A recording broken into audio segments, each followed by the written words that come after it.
বাংলার ঋতুচক্রে চৈত্র মানেই এক বিদায়ের সুর, আবার নতুনের আবাহন। মাঠ ঘাট ফাটা রোদ্দুর আর দুপুরের তপ্ত বাতাসের মাঝেও যখন গ্রাম বাংলার আকাশে বাতাসে ঢাকের কাঠি বেজে ওঠে গুড়গুড় করে, তখন আমরা বুঝি দরজায় কড়া নাড়ছে শিবের গাজন। চৈত্র মাস জুড়ে চলা এই উৎসব কেবল এক লৌকিক অনুষ্ঠান নয়, এটি হলো সাধারণ মানুষের সাথে তাদের ঘরের দেবতা শিবের এক আত্মিক টান। গাজন মূলত ত্যাগের উৎসব। শিবের চরণে নিজেদের সঁপে দিয়ে একদল মানুষ সারা মাস জুড়ে কঠিন কৃচ্ছ সাধন করেন। এই সন্ন্যাসীদের জন্য একটি পরম পবিত্র অনুষঙ্গ হলো বেতের ছড়ি। সন্ন্যাস নেওয়ার পর থেকেই এই বেতের ছড়ি তাদের শরীরের এক অভিন্ন অঙ্গ হয়ে ওঠে। লোকবিশ্বাস বলে এই পবিত্র বেতের ছড়ি ধারণ করে যদি কোনো ভক্ত সমগ্র চৈত্র মাস কাটিয়ে দেন, তবে তার মৃত্যুর পর মোক্ষ লাভ হয়, অর্থাৎ পুণ্যময় শিবলোকে তার স্থান হয়। উৎসবের শুরুতে একটি বিশেষ কাঠের পাটার উপর মহাদেবের শায়িত রূপ খোদাই করে তাকে গঙ্গা স্নানে নিয়ে যাওয়া হয়। এই পবিত্র পাটা স্নান দিয়েই শুরু হয় মূল উৎসব। চৈত্র বৈশাখের এই প্রচণ্ড দাবদাহে জগৎপিতার অঙ্গ শীতল করার জন্যই এই আয়োজন। ভক্তরা বিশ্বাস করেন বাবার মাথা শীতল হলে ধরিত্রীও শীতল হবে। চৈত্র মাস মানেই বাংলার প্রত্যন্ত গ্রামে চড়ক আর গাজন। গ্রামের কোনায় কান পাতলে শোনা যায় অন্য এক সুর, ঢাকের বাদ্যি আর আকাশ বাতাস কাঁপানো বোল বোম। রবে তখন বাতাস ভারী। সাধারণ সংসারী মানুষগুলো হঠাৎ করেই যেন ভুলে যায় সংসারের মায়া, হয়ে ওঠে নিবেদিত প্রাণ সন্ন্যাসী। রুক্ষ চৈত্রে ভোলানাথের প্রেমে এই আত্মত্যাগ ও কৃচ্ছ সাধনের এক চরম এবং শিহরণ জাগানো রূপ হল গাজনের পাট স্নান বা পাটা স্নান। বাংলার লোকায়ত দর্শনে চৈত্র হল আমাদের নিজস্ব আচার রীতি উদযাপনের মাস। আমাদের শিব তো আর কেবল সুদূরের দেবতা নন, তিনি বাংলার একেবারে ঘরের মানুষ যেন। তিনি ছাইভস্য মাখেন, আবার স্ত্রীর সঙ্গে দাম্পত্য কলহেও মাতেন। এভাবেই তিনি আষ্টে পৃষ্ঠে জড়িয়ে গেছেন বঙ্গজীবনের লোকসংস্কৃতিতে। তাই তো তার টানে সাধারণ মানুষও এক মাসের জন্য সব ছেড়ে সন্ন্যাস নেন, মাধুকরী করে ভিক্ষা করেন আর গ্রহণ করেন শুদ্ধ ও বিশ্বান্ন।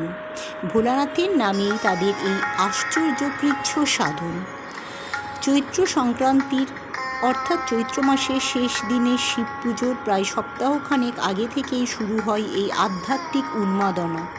পাড়ায় পাড়ায় বের হয় শিবের পাটা, যাকে অনেকে নীল পাটাও বলেন বা নীলের পাটাও বলে থাকেন। একটি জল ভরা পাত্রে শিবের প্রতীক হিসেবে রাখা হয় সিঁদুর মাখানো লম্বা একটি কাঠের তক্তা বা শিবলিঙ্গ। এই তক্তাই গ্রাম বাংলার মানুষের কাছে বুড়ো শিব নামে পরিচিত। এই পাটা নিয়েই শুরু হয় মাগন তোলা। নীল সন্ন্যাসী ও শিব দুর্গার সঙ্গীরা বাড়ি বাড়ি ঘোরেন আর বাদ্যি বাজিয়ে পরিবেশন করেন নীলের গান, যাকে বলা হয় অষ্টক গান। নীলের দিন জলাশয় থেকে জল তুলে মুছে পরিষ্কার করা হয় চড়ক গাছটিকে।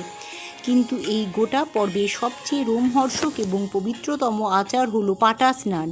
এটি কেবল একটি স্নান নয়, এটি আত্মা ও শরীরের এক গভীর শুদ্ধিকরণ।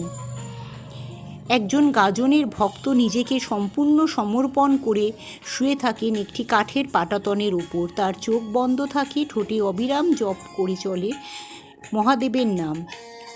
গুরু ঠাকুর পরম যত্নে তার ওপর হলুদ ঢালবেন এবং অন্যান্য উপাচার মেশানো পবিত্র গঙ্গার জল দেবেন। এটি কোনো সাধারণ স্নান নয়, এটি ভক্তকে প্রস্তুত করে আগামী দিনের আরও কঠিন ও যন্ত্রণাদায়ক কৃচ্ছ সাধনের জন্য। এটি আত্মনিবেদন, অসীম অধ্যাবসায় এবং আধ্যাত্মিক পুনর্জন্মের এক জ্বলন্ত প্রতীক। সেই অটুট ভক্তি আর সমর্পণের নির্যাস যেন জীবন্ত হয়ে ওঠে এই লাইনগুলিতে। ওরে ভক্ত শুয়ে পাটায় শিব নাম লয়ে, জল ঢালে গুরু ঠাকুর ডাকে বোল বম শোয়ে। ওরে গঙ্গা জলে ধোয়া পাপ শরীর কাঁপে রে, হলুদ মাখা দেহকানি শিবের চরণ তলে রে। ওরে ব্যথা যদি আসে শিব নাম ধরি, রক্তে লেখা ভক্তি তোর ভয় কিসের করি। বল বম বল শিব বম বল, পাটা ভিজে যায় জলে, মরেও বাঁচে গাজনের ভক্ত, শিব থাকে তার কোলে।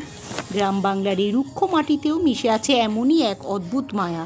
পাটা স্নান শেষে ভিজে শরীরে যখন সেই ভক্ত উঠে দাঁড়ান, তার চোখে মুখে আর কোনো ভয় বা ক্লান্তি থাকে না, থাকে শুধু শিবত্ব প্রাপ্তির এক স্বর্গীয় প্রশান্তি।